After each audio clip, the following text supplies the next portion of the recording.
Film ini mengisahkan tentang seorang pemuda lemah yang bernama Wang Chou. Wang Chou yang sering melihat banyak kekerasan kemudian berniat menjalani latihan seni bela diri tradisional yang mau melindungi orang lemah.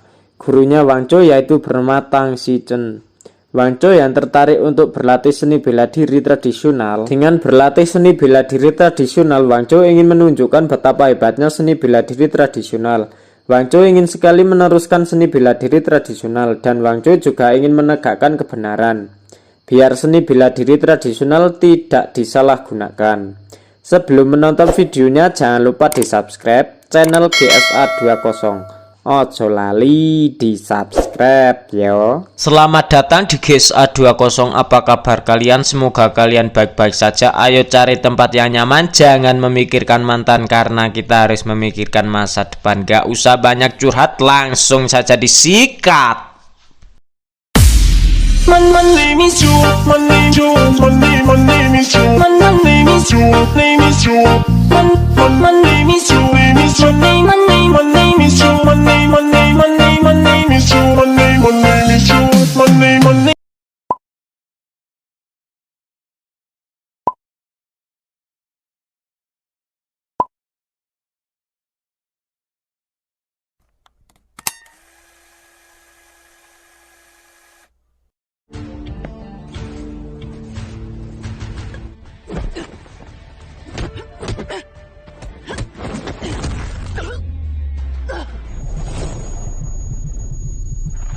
Film berawal dari Tang Shichen yang sedang menelpon minta izin untuk beristirahat karena banyak pekerjaan beberapa minggu saja. Tetapi mereka tak mungkin melepaskanmu, mereka pasti akan mengejarmu. Apa dia masih bernapas? Untungnya aku masih ada belas kasihan. Aku tidak tahu betapa sulitnya dapat uang. Aku akan menggantikan geng kakakku. Kau tidak membunuhnya. Jangan menceramaiku mengenai masalah ini. Yang ingin membunuhku sudah antri mengambil nomor antrian. Tidak akan sama seperti film, tenang saja, aku akan bangkit dan bersumpah balas dendam. Ternyata sudah datang yang mau membunuh Tang Shichen. Sudah dulu sebentar, masalahnya belum selesai. 我得休息一段时间，最近干的事情太天高地厚，我替我哥社会。等会儿，问题还没解。 Kenalkan, Muay Thai tingkat 9 Chan Yinsa. Aku dari Manceng, Tenggara. Kalau mau duel akan kukalahkan Muay Thai-mu dengan wushu bela diri tradisional.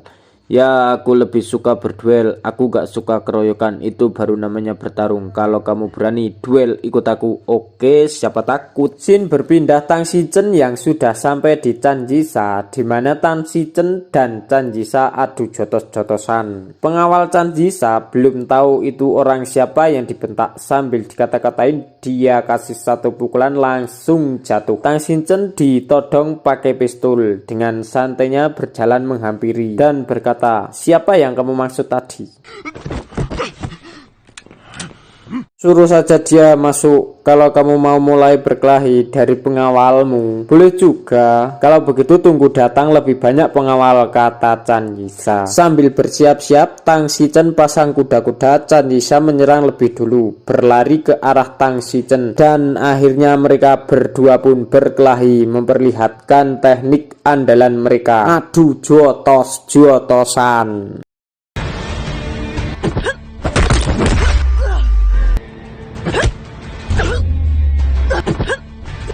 Ayo serang lagi. Aku akan serius, tak akan berbelas kasihan lagi. Apanya? Belas kasihan. Dan Chan Yisa menyerang lagi dengan sekuat tenaga dan pertarungan dimenangkan oleh Tang Shichen.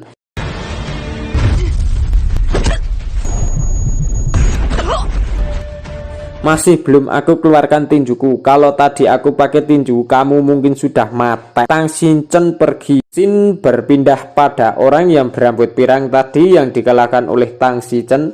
Si rambut pirang yang lagi menelpon rumah sakit karena membutuhkan pertolongan. Bahkan aku tidak tahu seperti apa lukaku sendiri. Halo kak, aku mau pulang menemui ibu. Aku tidak mau mengerjakan pekerjaan ini lagi. Kami diajar seorang wanita, benar-benar seperti monster wanita itu. Katanya wanita itu ahli wushu tingkat tinggi. Aku ingin pergi dari tempat sial ini. Tin berpindah ke Wang Chou yang pergi ke sekolah tiap harinya, pergi sekolah pakai sepeda.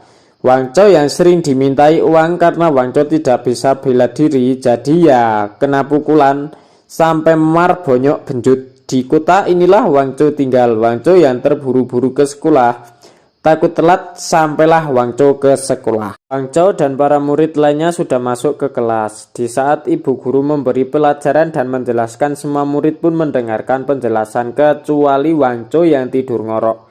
Ibu guru dan semua murid menoleh ke arah Wang Chao. Salah satu murid berkata, itu pasti Wang Chao. Betul, pasti Wang Chao. Guru, ngoroknya Wang Chao sangat berisik. Wang Chao, bagaimana kamu bisa tidur ngorok lagi? Bel berbunyi, semua murid beristirahat. Wang Chao yang berjalan dengan menundukkan kepala berpapasan dengan si gendut dan si cungkring. Lihat, capatan dikit kalau jalan. Perkenalan dulu, namaku Wang Chao, lahir di pinggiran Manceng, Asia Tenggara. Dari kecil aku sangat mencukai wushu. Bermimpi menjadi seorang pahlawan, tetapi aku tak mampu membayar biaya seperti taekwondo, karate, semacam itulah untuk berlatih bela diri. Karena di sini orang baik dan orang jahat bercampur, hukum dan tata tertib juga tidak ada, benar-benar memusingkan. Di sini ada Guang yang tadi dipukuli sama beberapa orang. Guang yang lagi kesal karena berani memukulinya. Guang melampiaskan kepada Wang Chao, hai anak kecil, kesini, kamu, kata Guang. Wang Chao pelan-pelan mendekati Guang. Lihat, apa kamu? Apa kamu pikir aku takut sama mereka? Beraninya menindas yang lemah saja. Wang Chao dijuotos sama Guang. Wang Chao yang tidak tahu teknik bela diri. Wang Chao dengan pedenya pasang kuda-kuda.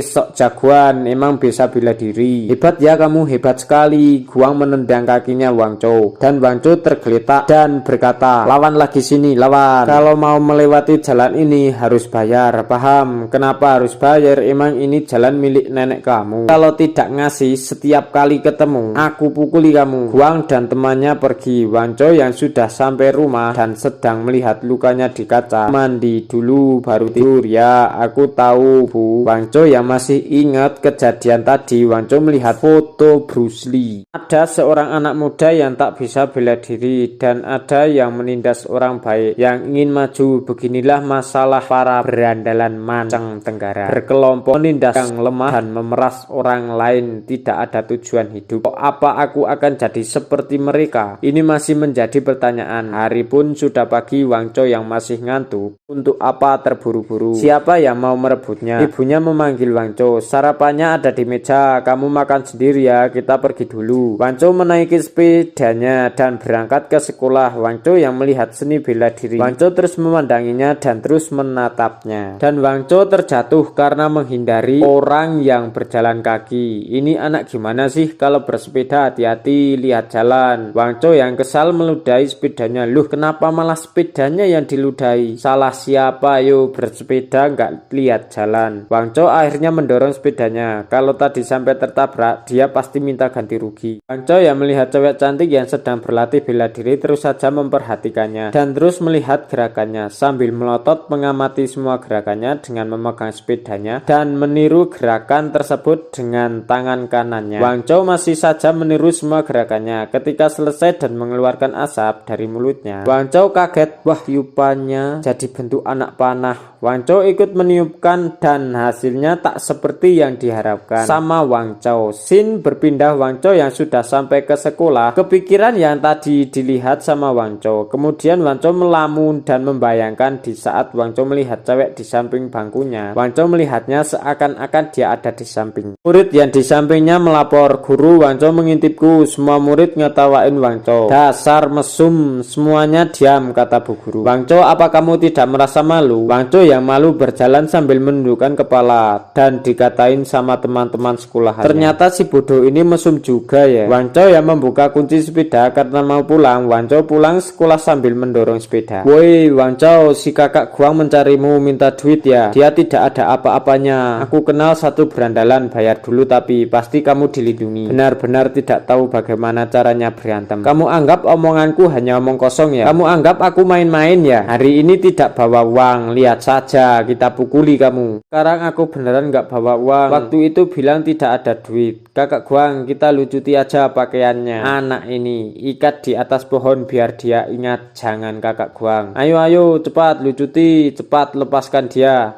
Beraninya kamu. Ya sini, bukankah ini si bodoh itu? Biarkan dia pergi. Hah? Apa? Coba ulangi sekali lagi. Udah bosan hidup kamu ya? Wangco meludahi mukanya Guang. Udah bosan hidup kamu ya? Guang didorong sama Wangco. Kamu pikir aku takut padamu? Guang yang tadinya jatuh langsung berdiri dengan membawa batu di tangan kanannya. Di saat Guang ingin memukulnya, Pak Polisi datang. Woi, berhenti, letakkan batunya. Ini polisi. Pergilah kalian. Wangco mengambil sepedanya dan ingin bergas pergi ke rumah dengan keadaan yang luka. Di wajahnya yang benjut-benjut, Pak Polisi menghampirinya. Kowe ora apa-apa? Benjut lho Pak, aku kok ora apa-apa. Ini urusan laki-laki, kalau ada masalah bilang ke polisi. Lihat si bodoh ini hampir dihabisi dengan batu masih ngomong urusan laki-laki. Jadi yang menyelesaikan juga laki-laki. Mereka masih saja menertawakan Wangco. Kalian jangan takut, lain kali kalau mereka menindasmu lagi, ingat lapor polisi. Jangan maksa melawan mereka, kamu ini masih saja bilang urusan laki-laki. Mereka itu penjahat dan kamu adalah orang baik. Ingat, lapor polisi. Kalau aku lapor polisi, nanti mereka membalasku. Semua orang terdiam dan Pak Polisi berkata, kalau kalian takut, orang jahat itu akan jadi lebih parah lagi. Dan film pun bersambung.